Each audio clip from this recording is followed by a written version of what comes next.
Good evening, President Zelensky. This is my response to some comments made already on the first part of this video. I would like to clarify a couple of things and sort of continue my thought to make it complete. So some already called me as a speaker for President Putin. That's the last thing I am. If you look at my other videos, especially the one that was seen by the most people, it's specifically a response to the interview between Tucker Carlson and President Putin, and how outraged I was, how unprepared Mr. Carlson arrived to the interview. But let me tell you, it is a typical, very typical attitude of many Westerners, even the ones representing what we could call elites. They have no knowledge, or very minimal knowledge, or very skewed and propaganda-influenced knowledge about the peoples, any peoples living east of Germany. For them, quite frankly, we are all barbarians, people who have not been influenced by the thoughts of enlightenment or of the Renaissance, people who are definitely not representing a true democracy, an argument so often used against you, President. Definitely not the people worth dying for and fighting for. Isn't that just a heartbreaking notion? President Zelensky, I am definitely for Ukraine in this conflict. I am for Ukraine as Polish, and I am for Ukraine as a Canadian, who I am becoming day by day more and more. In part because of my son, who feels definitely at home in this country, that he feels so connected with. What I'm trying to say is just the following. When you speak, when you visit Canadian Parliament, and when you speak and you are exposed to the governing, to the parties and to the leaders of Western Europe or United States, it must, of course, feel good. The impression might be they are friendly, they are welcoming, we're building connection, they are going to help me.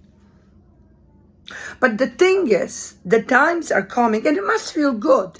But, President, you de facto are speaking for the men and women of Ukraine, many of them sacrificing everything, including their bodies, their blood, their lives.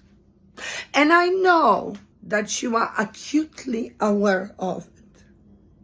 I just want you to understand that since that's what you're really representing, maybe you should really try to connect with the same people, real people, people of bodies and blood, and people living very average but real lives out west, especially at times when the elections are coming up. And this will be one time when the nations will have opportunity to truly speak out. And you need to be very aware of what type of message you might receive back. Because, President, what will happen if the new government pulls the plug of help? What happens if North America, and again, by that I mean Canada and US, if they stop helping or they minimize help? What will Europe do then? As you see, I'm coming up from the place of deep care for your courageous nation. I believe in the brotherhood between Polish and Ukrainians, and I really want your nation to achieve a success. For all the victims, for all the sacrifices made by your nation in this war. President Zelensky, there is a growing disconnect and discontent between the elites over here out west and average people.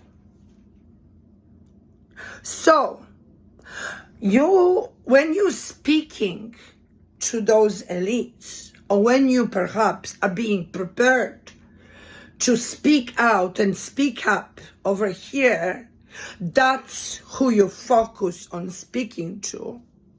You are losing the points in the eyes of average people.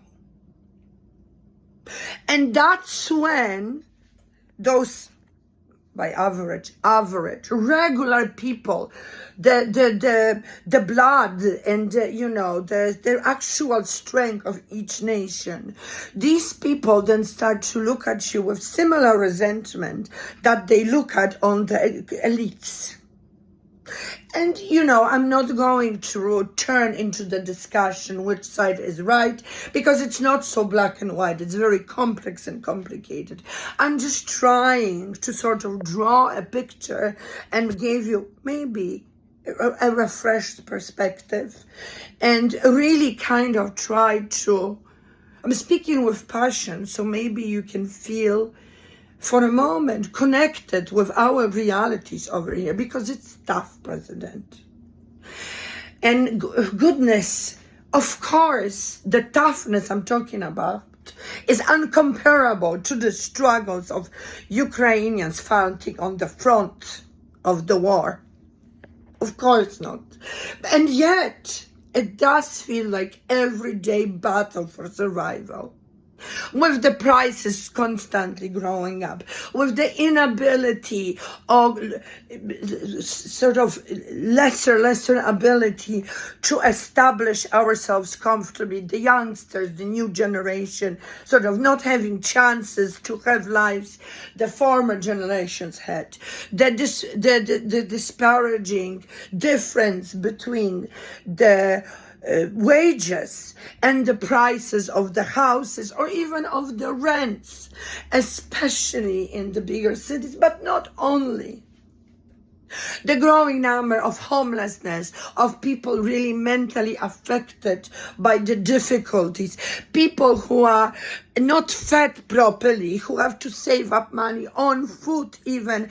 I just have this suspicion that these are not the messages that you are receiving back in Europe, because I know the perspective we've had, my family, my community back in Poland when I used to live there when I was younger, that United States or Canada will always manage, that they are the leading first world countries, that they have so many resources. And yes, they do, but so what? If the result of these resources, it's not dripping down to the society as a whole. And then when there is an outer power coming in and asking for help, the level of resentment is only growing up. And then people become more susceptible to some nonsensical stories about some supposed misjudgments and wrongdoings and working against democracy, which is all nonsense. And again, I spoke against it. And in some of my former videos, trying to do this, the little I could be doing using my social platforms, because I think we should all use our voices as much as we can. And then, if unprepared and overly confident journalist, as Mr. Carlson presented himself recently, what a disappointment, goes out to visit Russia and starts asking questions and listening to the answers, which are incorrect factually, and he doesn't have enough knowledge due to what I explained earlier. Just the lack of preparation and even the lack of belief that the preparation is needed, because who cares about those nations? And then Putin can literally shove down his throat and through him to the people who are recipients of that interview the propaganda and just factually incorrect information. This has then consequences, which might end up with you and your nation standing up in potentially near future alone. And that is my fear. That is my fear. And that's what I'm trying to warn you from. You know? Dear President, again, I want victorious peace for Ukraine. We pray for your country with my son every night. I don't know realistically if there is any chance that this message gets through to you.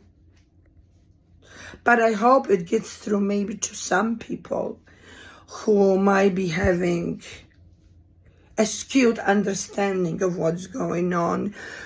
What is your way of thinking when you come out to the tribunes of the parliament, let's say in Canada, and asking for more money? And when they feel that you're completely lacking understanding about our realities, maybe now they will understand a little bit more. Where is this disconnect coming from?